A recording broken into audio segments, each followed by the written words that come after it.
Star star star star star 2 न्यायालयांच्या आदेशानंतरही टाळाटाळ करणाऱ्या गोशाळा व्यवस्थापनाकडून शेतकऱ्यांना हक्काचे 5 बैल लातूर पोलिसांनी परत मिळवून दिले. स्टार पोलीस अधीक्षक श्री अमोल तांबे यांच्या तात्काळ हस्तक्षेपामुळे शेतकऱ्यांना दिलासा. पावसाच्या सरी कोसळू लागल्या की शेतकऱ्याच्या जीवनातील प्रत्येक दिवस अमूल्य ठरतो. मशागत, पेरणी आणि वर्षभराच्या उदरनिर्वाहाचे गणित या काही दिवसांवर अवलंबून असते. अशा निर्णायक काळात स्वतःच्या मालकीचे बैल असूनही न्यायालयाचे आदेश हातात घेऊन एका गोशाळेच्या उंबरठ्यावर हेलपाटे मारावे लागणाऱ्या 2 शेतकऱ्यांना अखेर लातूर पोलिसांनी न्याय मिळवून दिला. न्यायालयाच्या आदेशालाही न जुमानणाऱ्या गोशाळा व्यवस्थापनास कायद्याचे पालन करण्यास भाग पाडत शेतकऱ्यांच्या मालकीचे 5ही बैल परत मिळवून देण्यात आले. या कायदेशीर कारवाईमुळे लातूर पोलिसांनी पुन्हा एकदा पोलीस म्हणजे जनतेचा आधार व खंबीर रक्षक असल्याचे कृतीतून सिद्ध केले. पोलीस ठाणे रेणापूर येथे गुन्हा क्र. 114/2026 अंतर्गत प्राणीछळ प्रतिबंध अधिनियमातील विविध कलमान्वये गुन्हा दाखल झाला होता.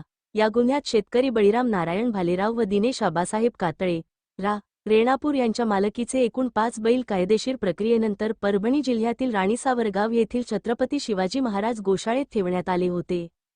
संबंधित शेतकऱ्यांनी न्यायालयात अर्ज केल्यानंतर माननीय न्यायालयाने जनावरांच्या देखभालीचा खर्च जमा करून बैल तात्काळ परत करण्याचा स्पष्ट आदेश दिला. मात्र न्यायालयाचा आदेश असतानाही गोशाळा व्यवस्थापनाने बैल परत देण्यास नकार दिला. त्यानंतर शेतकऱ्यांनी माननीय अतिरिक्त सत्र न्यायालय लातूर येथे धाव घेतली. तेथूनही पूर्वीच्या आदेशाची पुनरावृत्ती करून बैल परत करण्याचे निर्देश देण्यात आले. तरी देखील जनावरांच्या देखभाल खर्चापोटी अतिरिक्त पैशांची मागणी करत न्यायालयाच्या आदेशाची अंमलबजावणी टाळण्यात आली. शेवटी हताश झालेल्या शेतकऱ्यांनी थेट पोलीस अधीक्षक श्री अमोल तांबे यांची भेट घेऊन आपली व्यथा मांडली. शेतकऱ्यांच्या डोळ्यातील चिंता आणि पावसाळ्यातील शेतीकामाची निकड लक्षात घेत श्री तांबे यांनी कोणताही विलंब न करता रेणापूर पोलीस ठाण्याला तातडीने कारवाईचे आदेश दिले.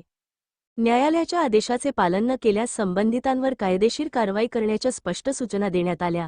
या आदेशानुसार रेणापूर पोलीस ठाण्याचे पोलीस उपनिरीक्षक श्री इगे यांनी संबंधित शेतकऱ्यांसह प्रत्यक्ष परभणी जिल्ह्यातील गोशाळेत जाऊन न्यायालयाच्या आदेशाची काटेकोर अंमलबजावणी केली. पोलिसांच्या ठाम आणि कायदेशीर भूमिकेमुळे गोशाळा व्यवस्थापनाला अखेर दोन्ही शेतकऱ्यांचे एकूण 5ही बैल परत द्यावे लागले. पावसाळ्याच्या अत्यंत महत्त्वाच्या काळात स्वतःच्या मालकीचे बैल परत मिळाल्याने दोन्ही शेतकऱ्यांनी आनंद व्यक्त करत लातूर जिल्हा पोलिसांचे विशेषतः पोलीस अधीक्षक श्री अमोल तांबे यांचे